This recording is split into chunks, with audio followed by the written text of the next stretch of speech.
За илс гэдэг ийм гайхалтай эсийн төвшөнд хүнд үйлчилж ирүүлжүүлдэг юм байна. За ингээд сонсцсон чи одоо илстэй газрууд их олон байгаа. Хүн болгон уран дулаанч болж байна. Амралтаа авлаа өөрөө өөр хүүхдээ аав ээжигээ гүүж очиод илсэл бол илс гээл түрүүн та хэлэхдээ бие ингээд бүрхэнд булна гэдэг шиг үсэнтэй. Тэгэл цаг нар байхгүй очиод ингээд булаал бие бүрхээл байх юм уу? Цаг нартай байх уу? Одоо та чинь мэрэгжлийн уламжлалтын эмч үүн дээр зүү төөн засал гэж өөр эмчилгээнүүд хавсарч иж үр дүнгээ өгөх юм уу? За миний өөрийн эмчилгээний арга бол яг тухайн хүнээ үзэж онцлоод өөрийнхөө хяналтан доор эмчилгээгээ гардан хийдэг. Надад сувилагч байдаг. Би өөрөө гардан хийдэг. Зүгээр нэг харагдсан илс болгон нэрээ очиод хэвтээд байдаг юм бол энэ биш. Энэ тоглоом биш. Энэ эмчилгээ гэдэг бол тоглоом биш. Манайхан ч их том толгойтой шүү дээ. Илсэл болно биш. За одоо тэр илсэн манхны чинь эргэн тойрон бүгдэн дээр нь очиод бас хэвтээд байдаг зүйл биш юм байл. Тэр судалгаагаар тэгж гарч байгаа. Нарны тусгал хаана бай? Нарны ихц тусгалаасаа хамаарат бүр ингээд тойруулаад 6 газраас ингээд шинжилгээ аваад тэрний яг аль хэсэг дээр нь чи хүний эмчлэх юм бэ гэдгийг маань тогтооч өгсөн байхгүй. Тэгэхээр дуртай газараа дуртай илсэн дээрээ очиод хэвтээд байдаг юм огтоосоо биш юм бэл. За нөгөө талаараа хүн болгон ижилгүй. Хүн болгоны бие организм өвчин эмгэг тийм ээ өөр байцдаг. Өөр. Яг ижилхэн биетэй хүн гэж нороо тэр байхгүй. Тэгэхээр тухайн үйлчлүүлэгчээ үзэж онцлоод хаана нь ямар аргаар техникээр хэдэн минут яаж оруулах юм гэдэг эмчийн ур чадвар байдаг. Түүнээс бол дуртай газар очиод тэгээд хөвчээдэг юм болов шүү дээ. Хөгтөнгөр радио хөтөж подкаст эхэлж байна. Сайн байцгаана уу сонсогчдоо, сайн байцгаана уу үзэгчдээ. За Хөгтөнгөр радиогийн хөтөж подкастыг, ер нь Хөгтөнгөр радиогийн подкастуудыг та бүхэн Хөгтөнгөр радио YouTube сувгаар хүлээн аван сонсох боломжтой, хүлээн аван үзэх боломжтой. За мөн Хөгтөнгөр радио пэйж хуудсыг дагаарай. Радио FM-ээр бол Улаанбаатар хотод 82.19 119 радиогоор хүлээн аван сонсох боломжтой юм. Хөтлөгч аймаа 7 хоногт нэгээс 2 зочныг урьж ярилцдаг, ихэвчлэн сэтгэлзэн эрүүл мэнд, биеийн эрүүл мэндтэй холбоотой зочдыг урьж аль болох сонирхолтой хэрэгтэй ярилцлага гаргахыг хичээдэг. За өнөөдрийн зочин уламжлалт эмчилгээний талаар ярилцсан. Уламжлалт ангаах ухаан зүү төөн заслын эхэмж Лавгсрын урьж ярилцах гэж байна. Сайн байна уу? За гэлээ. Та бүхэнд 101 сарын энэ сайхан өдрийн мэндийг дэвшүүлье. Энэ сайхан нэвтрүүлэгтээ урьж оролцуулж байгаад гэлээ. За маш их баярлалаа. Амар сайхан юм бэ. Лавгсрын эмч бол Завхан аймгийн Эрдэнэ хайрхан сумын уугуул.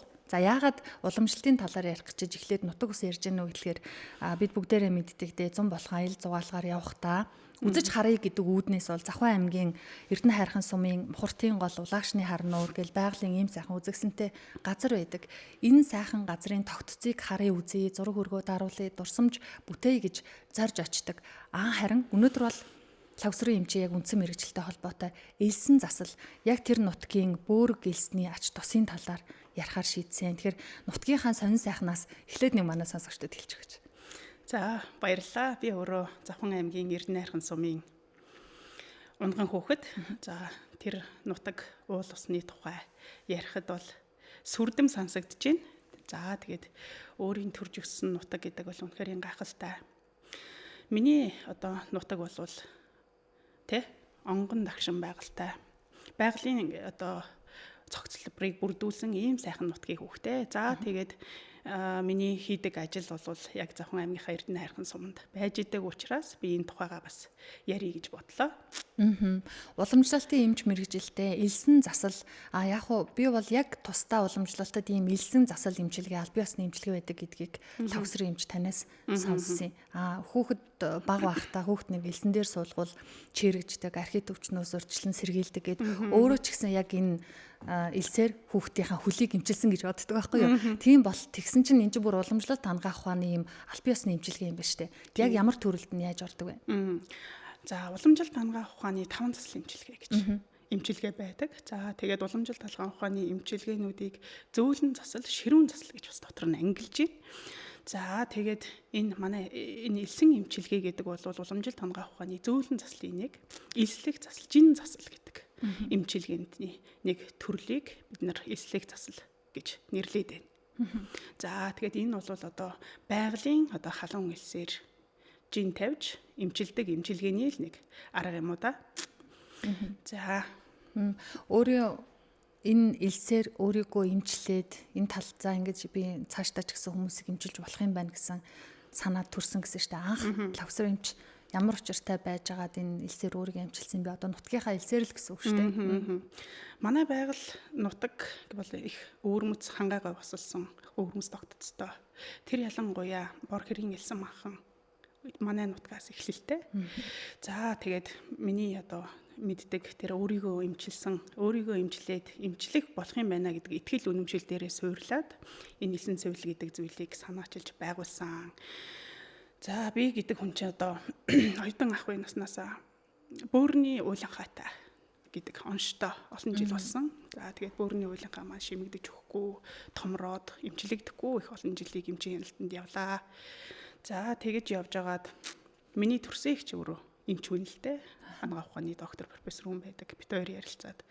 За хоёлаа энэ чиний одоо энэ уйланхаагийн чинь нэг өөрсдийнхоороо эмчлээд үзэх үү гэж ярилцаад нутагтаа очиод хоёлаа тэр халуун хэлсэндээ 100 очиж өөрсдийгөө бөөрө хучиж эмчилж анх өөрийгөө эдгэж исэн юм төвхтэй. За тэгээд би 7 хоног хэлсэндээ тасралтгүй орсон. Бас тэгэл тэр чин төрсөн ихчтэйгээ явж байгаа юм чи ууралж уцаарлж орно шүү дээ бас. Таад юу л хийгээд явандаа хоёлаа гэл. За тэгээд 7 хоног эмчлээд ээж эгч хоёртойгоо би орсон одоо сандий. Тэгээд ирснийхаа дараа нэг сарын дараа хяналтын эмч дээр яваад байсан чи хяналтын эмч бүр шоконд ороод. Чиний нөгөө томроод исэн 4.9 мм-тэй тэр уйланхаа чинь шимэгдээд бүр шохоож сорвчсан биш үү? Чи юу идсэн юу болсон гэдэг. Тэгэл тэн дээрээс энэ элс гэдэг бол энэ байгаль гэдэг бол өөрөө гайхалтай юм байна. Ерөөсөө л байгаль хүнийг итгэдэг юм байна. Хүн өөрөө байгалийн бүтээгдэхүүн учраас хүн өөрөө байгалыгаа ойлгож чадах юм бол эргээд энэ байгаль гэдэг чинь хэмжээшгүй өгөөчтэй юм байна. Хүний эмчилт юм байна гэдгийг ойлгож тэн дээрээс одоо энэ элсэн эмчилгээ сувилгааг хийгээд анхны санаа төрч өөрийнхөө төрсэн ах иш нартай төрсөн нутагтаа тэ энэ эмчилгээг санаачилж байгуулж исэн. Ийм төвхтэй. За нөгөө талаараа энэ сайхан газрын хүүхэд болж төрнө, хүн болж төрнө гэдэг энэ их хувь тавилан баг гэж би боддог. Энэ их хувь заяанд төрчөөд тэр их сайхан онгон дагшин байгальтаа тийм ээ эмч болсны хэрэгэ бүтээж эмчийн ажлыг хийгээд хүнийг эрүүл сарвал байлгаж өвчнөөс үрэлсэн сэргийлж тийм ээ ийм мэрэгжлэрээ ингэж ажиллах нь миний одоо эмч болсны утга учир юм уу да гэж бас боддгийг. Яг энэ эмчилгээг хийхэд уламжлалтын эмч чинь ийм элсэн эмчилгээ байдаг гэдгийг номын бол сонссон байсан бах. Энэ нөлөөлсөн юм уу? Эсвэл одоо тухайн нутгийн өвгөд ардын эмчилгээ одоо энэ амд амьдсан яриа манай нутгийн элс ийм ичидтэй шүү, ийм сайхан шүү гэсэн ийм домог яриа ардын энэ яриа илүү нөлөөсөн юм уу? Ер нь бол манай нутаг их гайхалтай их эрт дээр үесээ мэрэгэн одоо отож маранбууд ихтэй тийм нутаг онцлог байсан. Тэрнээс сонсож байсан хүүхэд бах та. За эмч болоод ном сонин одоо уншиж судалж байхад эрт дээр үесийн элсэн эмчилгээ гэдэг юм хийгээд ирсэн, заншсан байсан юм байлээ. За тэрнээс өмнө бол одоо энэ бэрийн элсэн цэвэрлэлч гэдэг юм уу, тийм ээ? Өөр дунд говь энэ говь газрууд руу бол зөндөө л элсэн цэвэрлэлүүд байдаг гэж сонсч исэн боловч яг тэг элсэн дээрээр эмчилгээ хийж би үзээгүй хамгийн анхны үдсэн тохиолдол бол би өөрөө тэр элсэндээ очиод орсон байхгүй. Тэр л одоо миний тэр сонирхол анхаарлыг татаж би хүнийг эмчилж болох юм байна гэдэг энэ нөгөө сэтэл төрж исэн. Тийм учиртай. За эрт дээр үеэсээ бүр одоо болвол Оросын холбооны улсын эрдэмтэд болвол ревматизмыг энэ элслэг заслаар элсэн эмчилгээгээр эдгэж исэн юм түүхтэй юм байлээ 1800-аад онд. Тэрнээс хойш энэ Европ, Грекчүүд, Оросын холбооны улсын эрдэмтэд энэ элсэн эмчилгээг хийдэг байсан юм байлээ. За тэгээд тэрнээс хойш бол одоо Монголд болвол эрт дээр үеэсээ бас элслэг эмчилгээг хийж байсан. Яг одоо ингээд элсэн эмчилгээ гэдгийг ард иргэд мэдгүй ч гэсэн яг мэддэг газраа бол хийгээд явдаг байсан юм заншилтай юм билэ. Та Бөөрийн уйланхаа гэсэн үү? Тийм. Тэгээд энэ ангахаас сурж байгаа уламжлалтын эмчээр сурж байгаа оюутан их чинь эмч мэрэгжилтэй байдаг. Тэгээд ангаахт эрүүл мэндийн салбарт ойрхон эмч аль чадах эмчилгээнүүдийг л хэр чадлаар хийсэн болов гэж ойлгоод байна. Европ эмчилгээ. Тэгээд энэ нэлээд тамирын шавхсан байж тэр эмчилгээнд орсон байгаа болов. Тэгээд хэрвээ энэ уйланхаа, бөөрийн уйланхаа хүндэрсэн бол цаашдаа ямар ирээдүйн хувь тавилан хүндрэх байсан юм? Одоо энэ бөөрийн уйланхаа гэдэг эмчилгээг би олон жил одоо эмнэлгээр одоо тийм ээ явсан, гадагшаач явж шинжилгээ өгч илаа, үзүүлж харуулж илаа. Нэг л болж өгөхгүй, нэг л идгэж өгөхгүй. Тэгэл өөрөө ингээл хавганчдаг тийм хүүхэд байсан. Тэгээд одоо манай хяналтын эмч бол одоо энэ ингээд томроод ах юм бол 5 см-аас дээш гараад ирэх юм бол энэ хавдар руу шилжих эрсдлийг нэмэгдүүлнэ гэд манай эмч тэгэж хэлдэг байсан. Тэгэл одоо би чинь залуу хүүхэд тэр хавдар гэдгийг турчмааргүй шүү дээ. Тэгэл хүний эгч хүн, ээж хүн одоо санаа зовно. Тэгээд ингээд ярилцаад ийм эмчилгээ байдаг юм байна гэж ярьж байгаа. Одоо энэ эмчилгээ элсэндээ ороод үзье бүгдээрээ гээд орж үзчихсэн. Үзээд анхны тохиолдлороо өөрийгөө эмчилсэн байхгүй. Итгэл найдварыг шууд би пүүл авч байгаа байхгүй өөртөө. Тийм тэрний үндсэн дээр л энэ сүлэл байгуулъя, ард иргэдтэй тийм ээ. Энэ сайхан онгон дагшийн байгальтай газар төрсөн эмч гэдэг сайхан хувь заяаг тийм ээ өөртөө эрдмийг сураад авсан хүн чинь энэнгээр л би эмчлээд өөрийнхөө чадхаар ард иргэдтэй туслая. Энэ монголчуудаа тийм ээ энэ эмчилгээг хийгээд тийм ээ өөрийн чадлаараа илааршуулад өгье л гэдэг тийм итгэл найдвар төрсөн болоо да. Завхан аймгийн Эрдэнэ хайрхан сумын бөмбөн элсэндээ шинжилгээ хийлгэсэн байсан. Энэ хариу яаж гарсан бэ? Ямар шинжилгээ ухаанаар ярих юм бол эрдэс бодис агуулгдсан байсан бэ? За одоо альва ямиг хийхэд одоо шинжилгээ ухаан гэдэг юм их сайхан хөгжөөд өндөр түвшинд хөгжиж байна тийм ээ. Тэгэхээр одоо бид нар өнөөдөр бол ингээд нотлогоор шинжилгээгүй юм яриад сууж иж бас болохгүй. Тэгээ манайх одоо элснийхаа шинжилгээг 2 газар хийлгэсэн. За элснийхаа бүтэц талаас нь бол Япон улс руу элснийхаа дээжийг явуулж шинжилүүлсэн. За бүтэц найрлага, химийн найрлагын хувьд бол геологийн төв лабораторид өгч манайх шинжилгээгээ хийлгэсэн. За бүтэц талаараа бол энэ элс гэдэг юм чинь маш торгон элс юм байна. Таны элс чинь яг бүтцийн хувьд аваад үзэх юм бол зөв болор талд бүтцийг үүсгэж идэг юм байна. Яг ингээд микроскопоор ингээд тодруулаад авах юм тунгалаг, төв тунгалаг тийм бүтцийг үүсгэж харагддаг. Тийм алтан шаргал өнгөтэй тийм элс байдаг. Ер нь бол элсийг одоо тухайн яг каварцаас нь тийм ээ шаврын агуулмжаас нь хамаарат элсний өнгө болгон өөр байдаг гэж үздэг юм байна л да. Манайх бол тийм нарийн ширхэгтэй тийм каварц багта тийм торгон элс юм байна гэсэн одоо шинжилгээний дүгнэлт гарсан. За химийн найрлагын талаасаа болвол одоо энэ маш их олон төрлийн эрдэс бодисоор баялаг юм байна. Одоо жишээ нь бол одоо бидний мэддэг калиум, магний, кальций, манганич гэдэг юм уу тийм ээ. Энэ хүнд хэрэгцээтэй энэ одоо эрдэс бодисуудыг өөртөө ихээр агуулж идэм байна. Тийм учраас энэ эмчилгээний өндөр үр дүнтэй юм а гэж гарсан. За энэ судалгааныхаа үр дүн дээр цааш нь судлаад үзэх юм бол энэ элсэн эмчилгээ гэдэг бол хүний бие дээр ерөнхий 3 үйлчилгээг үзүүлж байна одоогоор. Элсний ач тусын тухай бид нар бол яриад баршгүй шүү дээ. За өнөөдрийн байдлаар одоо ийм судлагдаад үндсэн 3 одоо үйлчилгээг үзүүлж байна. Нэгдүгээрт бол дулааны үйлчилгээ үзүүлдэг юм байна. Дулааны хүчин зүйлээсээ бол элс гэдэг зүйл чинь өөр дээрээ нарны тэр дулааны энергийг шингээж хадгалдаг өвөрмөт онцлогтой юм байна. Ингээд ирэхээрээ хүний биеийн температурыг нэмэгдүүлээд хүнийг тайвшруулад за тэгээд хүний биеийн мах бодод одоо хөлөргөх тийм ээ өвдөлтийг намдаах, хаванг бууруулах, за цаашлаад хүний арсыг залуужуулах хүртэл үйлчилгээг үзүүлж идэм байна гэж одоо үзсэн. За дараа дээр нь бол одоо механик үйлчилгээ үзүүлж идэм байна. За механик үйлчилгээ гэдэг маань элсний тэр нарийн ширхгүүд чинь хүний эд эцсийн төвшөнд очиж нарийн чичиргээ дөргөөнийг үүсгэнэ. Нэг талдаа одоо бидний ойлголтоор массажны хүрх үүсгэж идэг юм байна л да. Ингээд ирэхээрээ хүний бие мах бодийн цусны эргэлт гэдэг юм сайжраад ирдэг байна. За тэрний дараа дээр лимфийн тогтолцоог идэвхжүүлээд өгч идэг байна. Тийм ээ? Цус лимфийн тогтолцоо гэж том хүний бид тогтолцоо байна шүү дээ. За 3 дугаар бол арсны тэр хүсний одоо цоргуудыг нээж өгөх үйлчилгээг үзүүлчихдээ юм байна.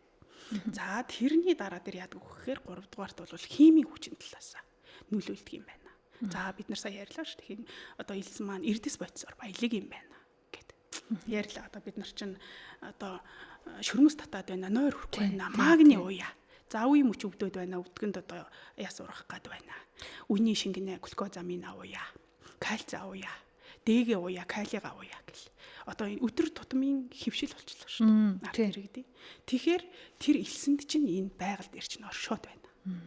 Тэгэхээр энэ эрдэс бодис чинь хүний арьсан дээр дулааны үйлчлэлээрээ нүүрс хүчлийн давхар эсэл гэдэг ямиг үүсгээд хүний хальсан бүрхүүлийг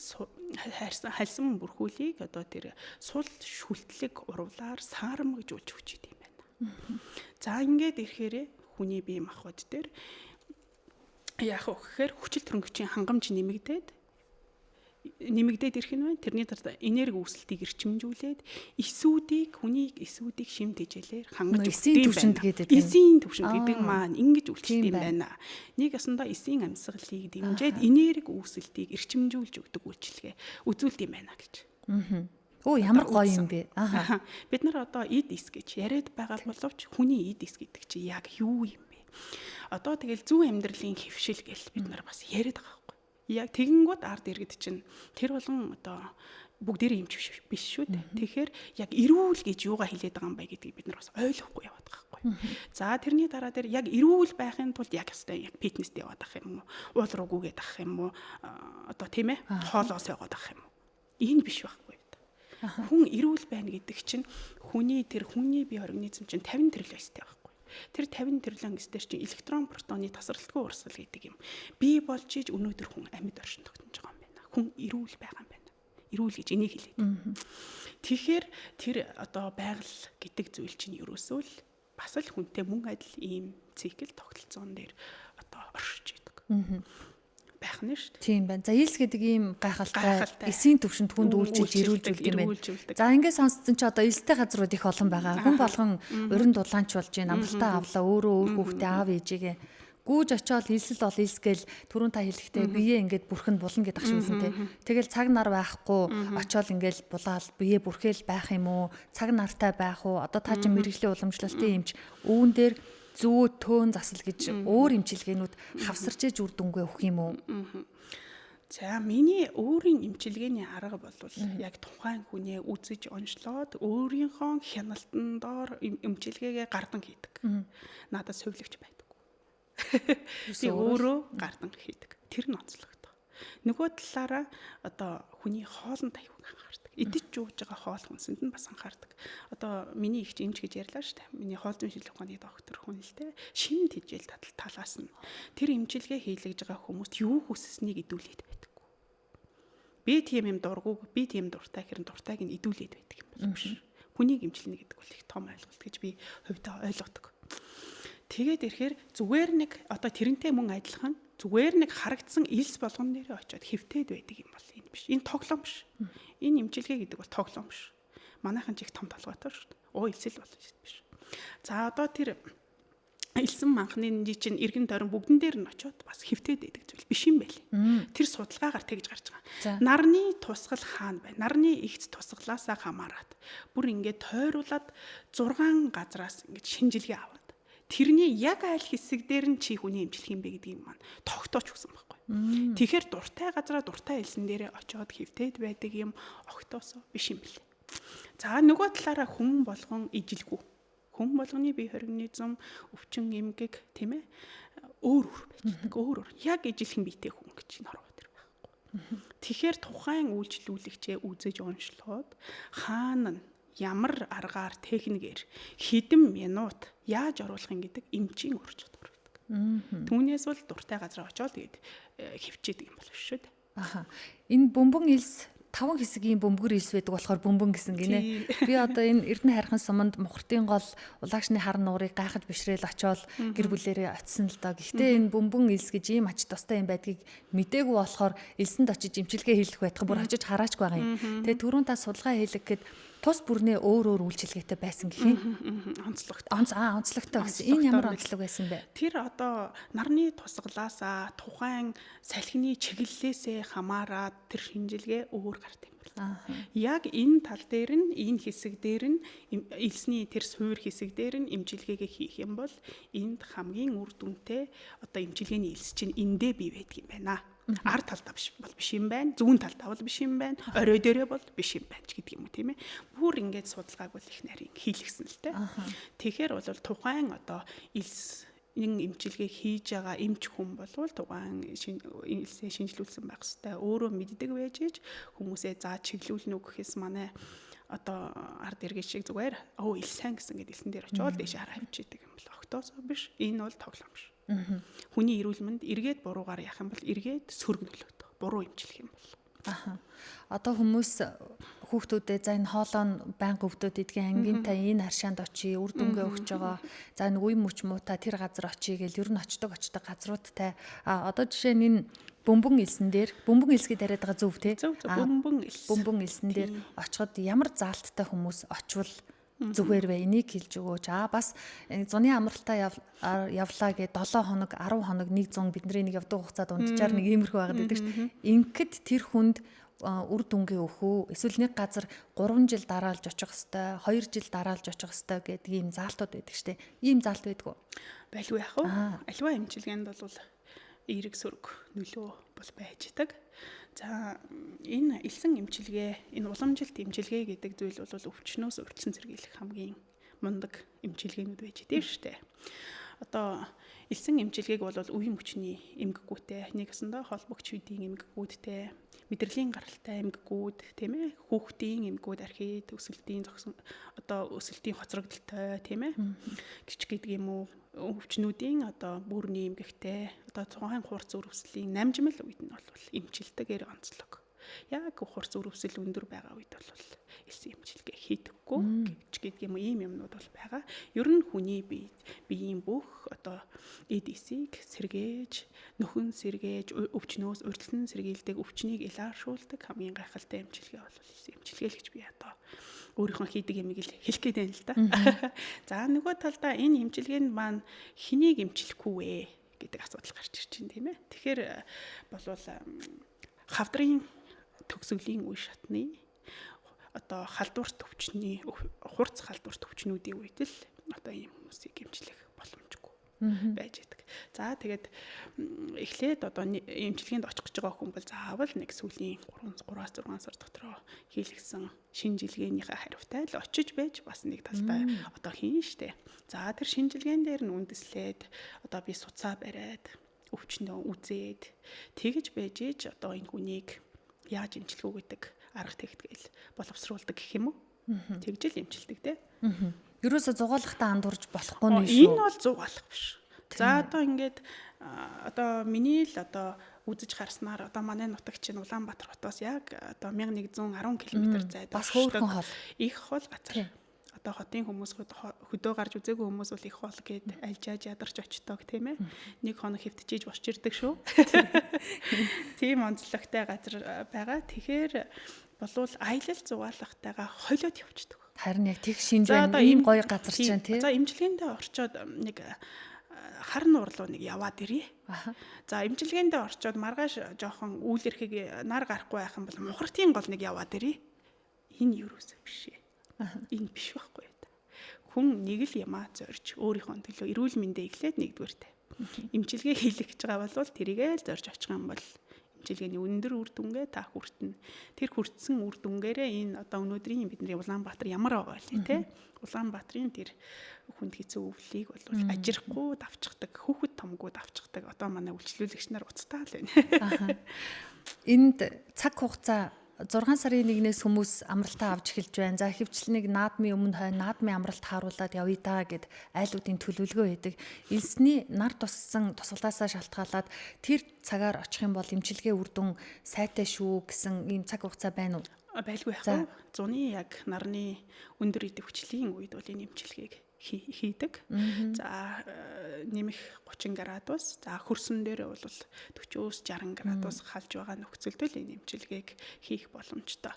За элсэн эмчилгээг бол энэ байгалаар нь хийж байгаа учраас бид нар цаг агаараа сайн харж ийж бодож байж хүмүүсээ авахгүй болвол бид нар тэр элсийг халах боломжгүй шүү дээ. Халаалаа гэхэд тэр нарны хитягаан туяа нарны дулааны энергийг гүйцэтгэг. Дулаан гэж байдаггүй юм шиг. Бид нар тог цахилгаанаар халаалаа гэхэд тэрэн шиг үйлчлэгээ би бас 100% үзүүлж чадахгүй штэ. Тэгэхээр энэ жил бас одоо бороо цас ороод хүйтэн байна гэж байна. Манай нутгаар хүйтэн байгаад байна, сэрүүн байгаад байна. Тэгэхээр манайх энэ жил нэг 6 сарын 18-наас нэг 8 сарын 2-д хүртэл үйл ажиллагаа явуулахаар төлөвлөчөөд байгаа. Тий, яг 6 сарын 2-оос 8 сарын 2-д хүртэл яг л тийм температуртай байж идэг байхгүй. Тэр үед нь л хийдэг. Уламжлалт хангах ухааныг зөвхөн бие гэдгээдэг биш, бие болон сэтгэлийг хангахч гэж онцлоод идэх юм байлаа шүү дээ. Тэгэд энэ элсэн засал, элсэн эмчилгээнд дээр сэтгэл зүй яаж нөлөөлөх вэ? За ерөөсөө л хүний бие эрүүл мэнд хоёр ерөөсөө холбоотой. Сэтгэл хямрал, бие хямрна, бие хямрах юм бол эргээд сэтгэл хямрна. Нэгийг нь юу нь яаж ч утсаа авч үзэх боломжгүй байгаад байдаг. Энэ бол их сайхан асуулт байна. Би энийг бас хүмүүст хэлье, ярих гэж их боддог л доо. Хүний биеийн эрүүл мэнд, сэтгэл зүйн эрүүл мэнд гэж сүүлийн үед их ярьдаг болчлоо. Би энийг гайхдаг. Хүний бие организм гэдэг нэг л бүхэл зүйл би түрүү хэлсэн шүү дээ. Хүний бие организм 50 тэрлээс л бүрддэг. Тийм учраас хүний одоо биеийг эмчилж байгаа бол биеийн хэл сэтгэлийг бүхэлд нь эмчлэх ёстой. Эмч хүн гэдэг бол одоо тухайн өвчтнийг ганцхан онцлоод эмчлэх биш. Мэдрэх мэдрэмж өндөртөө зүн совин гэдэг юм байдаг болов гэж би нэгдүгээрт боддог. За хоёрдугаарт энэ уламжлалт хангах ухаанд энэ өвчин үүсэх хамгийн гол шалтгааныг хүний сэтгэл гэж үздэг шүү дээ. Одоо уламжлалт хангах ухааны өвчнийг бол өвчин үүсэх холын шалтгаан, ойрын шалтгаан гэж ерөнхийд нь хоёр авч үзээд хэлээ л та. За өвчин үүсэх тэр холын шалтгаан дээр нь бидний өнөөдрийн энэ хүнээс гардаг тэр уур мунхаг өрн тачаангүй буюу хүний тэр сэтгэл хөдлөлүүдээс болж өвчин үүсэх анхны суурь нь хүний бие организм дээр тавигдчихэд юм байна. Тэгээд ингээд удаан яваад ирэхээрээ бид нар хийшаар батган гэдээ яриад байна тийм ээ. Хүний биеийн тэр гурван төлөв маань өөрчлөгдөөд өвчин гэдэг юм хүний бие дээр үүсчихэд юм байна гэж үзэж байна.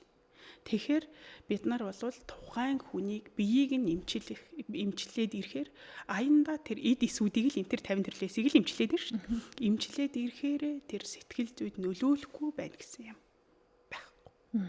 За нөгөө талдаа эмчийн ур чадвар гэдэг юм байх ёстой гэж би боддог. Тухайн хүнээ мэдэрч тийм ээ. Мэдэрч зүүн совингоороо тийм ээ. Зүүн совинтай байх ёстой гэж би яриад байна шүү дээ. Тий. Тэгээд дээр нь тухайн өвчнийхөө онш эмчилгээгээ болвол уялдуулж эмчлэх нь л эмч хүний одоо ухаан юм уу та. Тэгж эмчилж идэг. За тэгээ нөгөө талдаа бас хүм байгалийн шүтэлцээ гэж хүмүүс яриад байдаг. За би өөрөө энэ байгалийн эмчилгээ хийдэг. Хүний хувьд бол байгаль гэдэг зүйл хүн байгалыг ойлгож чадах юм бол байгаль хүнийг ойлгохгүй байх гэж байдаггүй юм байна.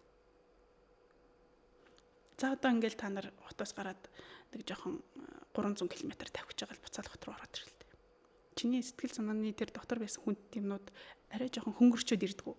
Тэглэх байх. Тэрэн шиг хүн өөрөө байгалаа ойлгох хэрэгтэй юм аа. Хүн байгалийн амьтан юм аа гэж би ер нь бол өөрөө боддог байхгүй юу?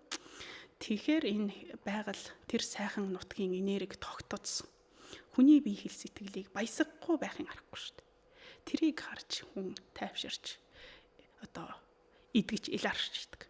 За нөгөө талдаа яг эмчилгээний гол арга бол хүнийг одоо бие сэтгэлийн төвшөнд нь эмчлэх гэж байгаа хүн бол хүний идэж ууж эдийн хундаа явдал мөр за нөгөө талаар өмсөж жууж байгаа хувцс цаг улирлаас нь хамаарад тохируулж эмчилнэ. Зүгээр би эмчлэх гэж байна одоо энэ хүний одоо бөөрийн эмчлэх гэж байна тий гал тэр бөөрлүүл поинтлоод гэж болохгүй байхгүй. Тэр тухайн хүнийг бүхэлд нь би өөрийн мэдлэлтэй авч иж одоо эмчилж илааршуулгаараа одоо онцлог юм уу?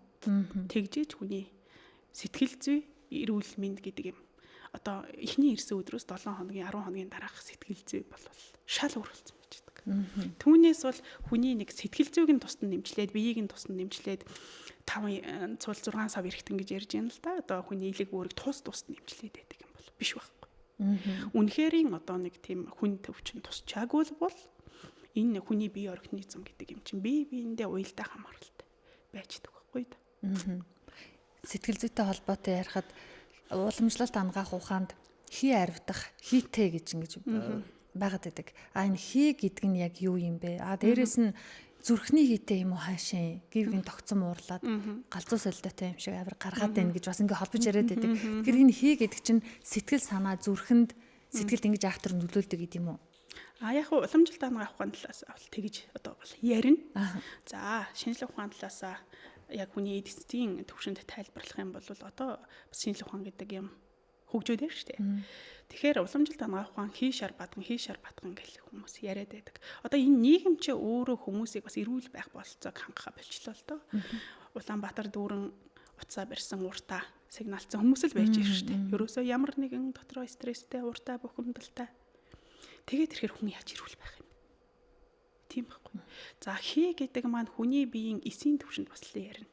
Хүний одоо бие организм эсийн түвшин эсийн мембран гэдэг эсчүүч өөрөө мембранаас тогтдог байх юм л те. Эсийн мембран гэдэг зүйл хүний үндсэн 3 төлөвдөр шилжин байршиж идэм байна л та. Тэгин сэрэг, хатуу, дунд гэсэн одоо 3 төлөвдөр байршиж идэг. Ингээ судлаад үзэх юм бол тэгэнгүүт хий гэдэг маань өөрөө тэр юу гэж нөхөн эсийн мембран сэрэг оршиж байгаа. За нэг ясандоо шимт хичээлтэй хоол идэхээр тэр маань эдэс дээр очиод юу ч ийдсэн таргалдгүй хүн байхад идэг шүү дээ. Тийм. Тэрийг одоо шимт хичээл болж өөртөө нөөцөлж чаддаггүй байна шүү дээ. Хуримлуулж чаддаггүй. За тэрийг бид нар одоо хий аривцсан гэж одоо бас тайлбарлаж болох юм болов уу гэж би боддtiin л да. За уламжлалт ангаах ухааны талаас хий аривтнаа гэдэг. Тэгээд байдаг маань одоо хүний өвөрмөц чанар л та энэ чинь. Тэгээ зүрхний хийтэй гэж яриад ач бас хүнд ойлгомжгүй яг эсийн төвшөнд юу гэж авах ойлгомжгүй бас яриад ач болохгүй. Тэгэхээр одоо хүмүүс чинь одоо их мундаг болчлоо шүү дээ. Одоо манайхан чинь хэл ус өндөртэй болчлоо. Интернетээр хайгаад өөрийнхөө биеийн тухай, өвчний тухай хайгаад мэдлэгтэй болчлоо. Тийм учраас эмч хүн одоо аривдсан байна. Таны дотор одоо ийм хий байна гэд бас яриад байж болохгүй. Хий одоо хүний бие махбод маань хий, шар, бадган энэ гурвыг одоо тэнцвэртэй байлгаж ижил хүн эрүүл байгаад байгаа. Энэ гурвын баланс алдагдаад хий давамгайлаад ирэхээрэл хүний бие мэдрэлийн эсүүд сэрэмтгий болоод амарч чадхаа болоод зүрхний үйл ажиллагаа илүү ингээ зүрх ажиллаад эхэлдэг байхгүй да. Мэднэрлийн эсүүд одоо ингээ тайвширч чадхаа болчдөг гэсэн үг байхгүй да. Тэгээд ирэхээрэл эн чинь нэг ёсны уламжлалт ангаах талаараа бол хий аривдаад байна. Хий наривдаад байгаа хийг дарахгүй учраас л наа чинь хийдээд зүрхийн өвдөд нойргуудад байгаа юм байна гэж үзээд байгаа байхгүй да. Тийм л зүйл юусэн.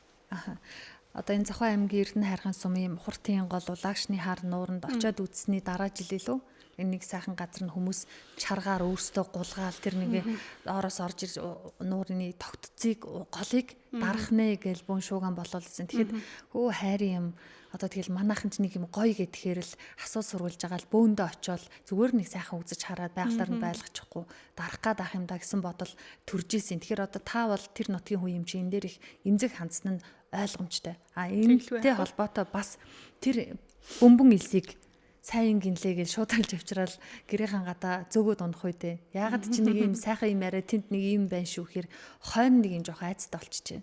Ер нь тийм эмзэглэх сэдв их байна. Хүн байгалаа ойлгохоо болчихжээ. Ууж иртгээ урдаа тавиад одоо нөгөө ухаантай байхаа хойно тавьдаг болчих манай ард юм. Би тэгж л хардаг. Яг нутагтаа очихоор. Бас л хэцүү шттэ. Одоо манай энэ аялагч нар ард иргэд баад ших газраа хүртэл олж очиж чадхаа болсон шүү дээ. 0 байсаар байтал тэр одоо тэр онгон дагшин байгаль тэр манай би улагшны хар нуурын тухай ярьж байна л да. Улагшны хар нуураа тойрсон тэр бор хэрийн илсэн махан new ихлэлгээл их гайхалтай тогтцтой тийм газар. За энэ бор хэрийн илс чи одоо 200 гаруй километр үргэлжилдэг. За өргөн нэг 25 км орчим байдаг. Ийм том гайхалтай илсэн манхны үргэлжлэл одоо ингээл доошоо манахаас цаашаа ус аймгаар дайраал ингээл усын тэсээр дайраал явж идэг штэ. Энэ илсний л одоо ихлэл тэн дээрээс одоо бол явж ил байгаа. Тэгээд тухайн одоо явж явах явцдаа тэр орчныхоо уур амьсгал чигшлээс хамаарал энэ бүтэц найрлагынхаа хувьд жоохон өөр байгаад байна л да. За тэгээд аялагчдын хувьд одоо нөгөө элсэн дээр чинь очиод л учиргүй нэг юм үзээгүй хөвчгөл одоо гулгаад ер нь тэр хүнд яг ямар ашигтай юм бэ? Элсэн махны бөөрг болгонд нь очиод л баад чигээд л хогоо хаяад л эцэн усан юмныхаа хогийг авч чадхаа болчих юм аа харт. Энэ дээр их имзгэлж байна. Яах ёстой юм болоо гэд би өнөөдөр хүртэл одоо бодож байна. Манай байгаль хамгаалагч нар чадах дэрвэхээр ажиллаад л байдаг. Дийлэхгүй шүү дээ. Зуны энэ олон мянгаараа одоо аялал зугаалж явж байгаа энэ хөдөлгөөнийг тэр хитгэн ажилчид маань дийлэхгүй шүү дээ. Зориултын 0 барь гээл ахгүй. Барьцсан байна. Тойруулаад ингээд барьцсан бахад 0-д очиж цэвэрхэн байцаж чадахгүй байна. Энийг яах вэ? Тэгээд ирэхээр онгон тагшин байглаа бид нар эвдээд байна. Тэгээд тэр онгон тагшин байглал нь алдагдаад байна. Одоо бид яах вэ гэдэг тал дээр их хэмзгэлж байна.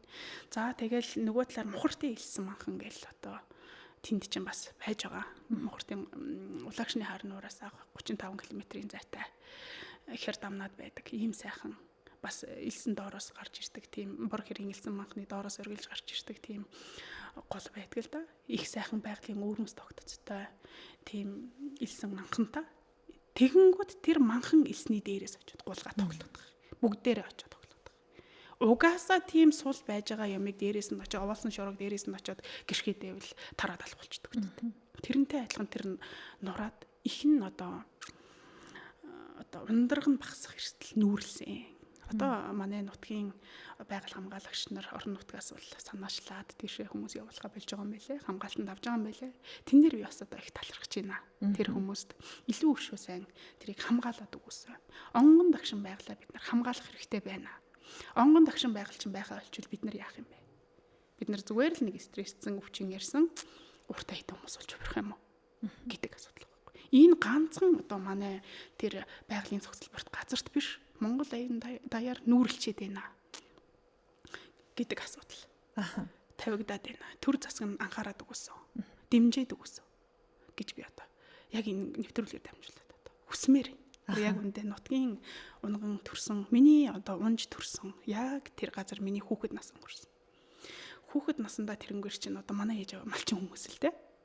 Малаа хариулаад тугал ишгэндээ явдаг байлаа. Их сайхан газар, онгон дагш хинч байдаггүй.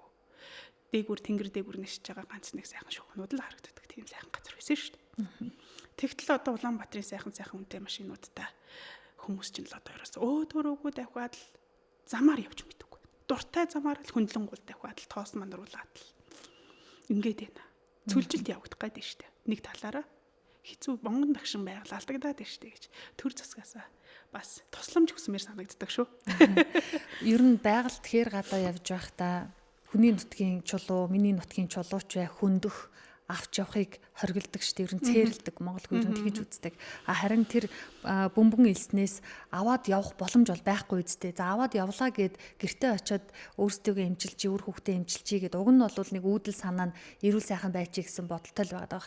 Энэ тэр нутагтаа тэр газраа байж эмчилгээнийхаа эд шидийг үзүүлэх байлгүй дээ. Түүнээс авч аваад л дурын хүн эмчлээд байна гэсэн юм байхгүй юу? Байхгүй шүү дээ. Тэр онгон дагшин байгальдаа тэр тойрог дотроо тэр уур амьсгалаараа амьсгалжиж тэр илс чинь эмчилгээний үр дүнгээ үзүүл. Амьд байгаад байгаа байхгүй. Амьд байгаль гэж яриад байна шүү дээ. Амьд байх бүрэн боломжийг хангаж өгöd байгаа гэж нэгээс нь ойлгож байна. Нөгөө талдаа энэ байгаль уул ус гэдэг чинь эзэнтэй шүү дээ. Манай монголчууд ярьдаг те. Лус авдаг гэж ярьдаг. Тэр бол тэр аваад явсан хүнийг бол идгээхгүй байх гэж би Мас манай нутаг бол их тийм хүн яаж хандна тухайн хүнтэй яг тэгж ханддаг. Хариугаа өгдөг гэж би боддог. Тийм дагшин газар чинь тийм догшин байдаг шүү дээ. Дагшин газартай дагшин л хандахгүй бол догшин хандах юм бол чамтай догшин л хандна гэж би ойлгодог. Бас нөгөө талдаа манайх бас сайхан улагшны хар нуур, жаахан нуур гэсэн хоёр холбоо нуурын байгалийн дунд өргөдөн байрлсан тийм өвөрмөц тогтцтой байхгүй юу. За тэгээ тэндээ бас хүүтэн одоо аршаантай хүний дотор халуун нэг идгээдэг гэж эрт дээр үесээ манай өвгд эдс ярддаг байсан тийм сайхан аршаантай. Тэгээд тэр хоёр холбоо нуурын хооронд оршиж тэр дагшин оршиж энэ илс чинь өөрөө амьд байгаад байгаа байхгүй юу та. Хүн амьд байдаг шиг байгаль өөрөө амьд байх хэрэгтэй. Тийм учиртай.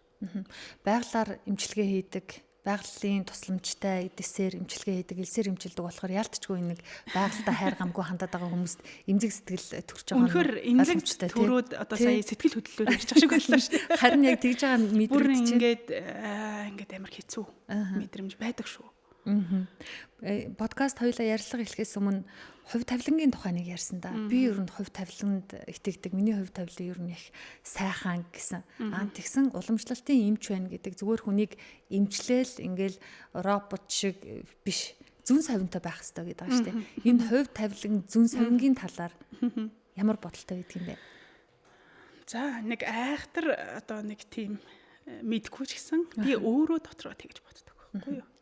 Хүн одоо эмч хүн хүний бие организмд хүрэн хүнийг оншилно гэдэг бол тоглоом биш.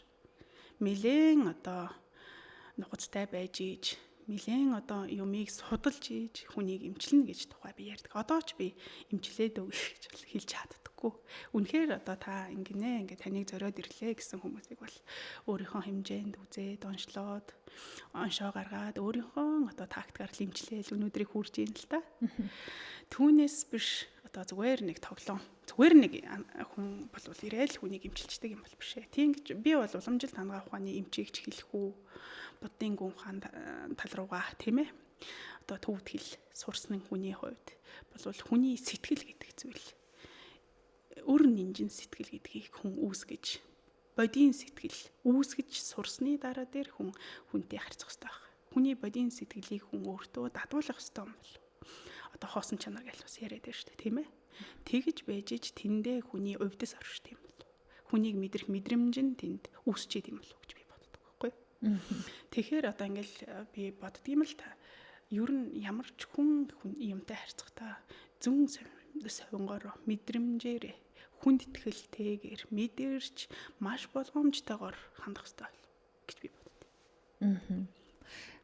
Совиллаа үүсгээд энэ хугацаанд яг нэг ийм өвчний онцтой байжгаад одоо тэгээд яах вэ ийх үү гэж аврал ирээл очисон их олон ч хүмүүс байгаа. Үүнээс та жишээ татаж ярих юм жишээнүүд байна уу? Нэг ийм онцтой хүн ирээд ингээд ярьсан гэж сүулт нь ингээд ярьж байхад бас их бахархмаар одоо хамаг ажлын үр дүн энд байгаа шүү дээ тийм байж байдаг. Үйлчлүүлэгч нэрээ хараад сайхан болсон байгааг хараад тэн дээрээс би өөрөө баяр багтлыг мэдэрчээдэг. Ер нь хүний хийсэн юмны үр шимэл хүний баяр багтлыг төрүүлж идэв штэ. Тэ? Тэгэхээр одоо миний нэг содон эмч үйлчлүүлэгч бол байгаа. Хаавага жилд Япон орноос намайг зорж ирдэг. Жилдээ 2-3 удаа зорж ирж эмчилгээгээ хийлгээд. Хотод байгаа үед нь энэнгээр ирж эмчилгээгээ хийлгээд зундаа сувлил дээрээ гарсан байгаа үед сувлил дээр маань ирж эмчилгээгээ хийлгдэг. Тэр хүн яасан бэ гэхээр 2 бөөрийн үйл ажиллагаа 26% таасан. Бөөр солиулах эмчилгээнд орно. Өөр эмчилгээгүй яг гэт Японд олон жил амьдарсан монгол хүн л дээ ирж байсан. Тэгээд одоо яадаг юм бол тоо надад бол тэр ахадсан л сонсогж байсан л та. Одоо энэ сайхан эрдэмтэн мэрэг эмчнэрийн дэргэд одоо тийм хүн юм яриад аврал ирээд ирэхэд би чадахгүй хэрэг надад бас байхгүй. За хоёлаа одоо ингээд үзэж онцлоод ингээд эмчлээд үзье. Надад ийм эмчилгээний аргууд байна. Таныг окей гэхэд ингээд хийлгээд үзэх юм бол би хийхэд билээ. Тэгж ярилцаад ирсэн 14 хоног эмчилүүлээд явсан. Элсэндээ ороод. За бусад уламжлалт эмчилгээнүүдтэйгээ хавцраад хийж байгаа штэ. Тэгээд дээрэс нь хоол эмчилгээн дээр анхаарат эмчилсэн. Японд очоод сарын дараа сар 10 хоногийн 14 хоногийн дараа гэдэг үлээ дээ. Сар гарны дараа л юмдаг. Шинжилгээ өгөхтөл бөөрийн үйл ажиллагаа 34% таасан. Нөгөө унаад байсан бүрний үйл ажиллагаа сэргээд ирсэн байна. Ямар эмчилгээ хийлгэж вэ гэдэг. Японы эмч нар гайхажсэн. Тэгээд одоо ч гэсэн асуугаад идэг гэж ярьдаг. Тэгээд өвөлдөө бол ирээд уламжлалт эмчилгээ хийлгээд зундаа заавал элсэн эмчилгээ энд 10-аас 14 хоног нөгөөдгөө өөрөө нүдэрээ харж байгаад идэж ууж байгаа амийг анхаарч байгаад оруулаад эмчилүүлээд явдаг л та. Одоо тэгээд тэр хүн маань одоо даралтны хэсгээ тэр нөгөө бүрний дутагдлаасаа болоод бүр үйл ажиллагаагаа 100% явуулах хэрэгтэй байтал тэр хүний 26% явах болсон байна шүү дээ. Тэгтэл одоо тэр хүнийх одоо ингээд ахаад байна гэдэг байхгүй шинжилгээ өгсөн 2 баг ингээд ахаад байна гэд. Тэгээд даралт нь 150-аас буудаггүй битүү хавантаа. Ядарсан, нойргүйдэлд орсон өвчтэй хүн ямар ойлгүй байх вэ? Тийм хүн намайг зориод ирж исэн 2 жилийн өмнө. Одоо бид нар 3 дахь жилийн үрээ үзэх гэж байна. Тэгээд одоо баяртай. Та л миний шүтэн шүү гэл. Ингээл хөрхөө явдээ. Би бас тэр хувь тавин заяанда тохиосондоо бас баярлж байна. Одоо тий.